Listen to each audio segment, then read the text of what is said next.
sistem pendidikan kita mengamalkan dasar liberal ini, kita sebuah negara demokratik, maka kita membenarkan semua ini. Bagi saya, seperti yang saya katakan tadi, UEC dan Sekolah Menengah Persatuan Cina ni, mereka tahu mereka berada di luar sistem dan mereka tahu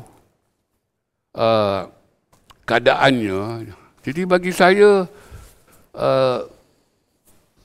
maknanya kekal sajalah status quo itu. Tak perlu nak memohon diiktiraf dan sebagainya. Maknanya mereka ada laluan mereka sendiri.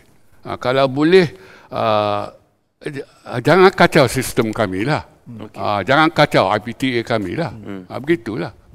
Sebab kamu ada sistem kamu sendiri, kamu memilih untuk belajar di Sekolah Menengah Persatuan Cina. Dan itu dibenarkan oleh sistem kita. Suara Rakyat.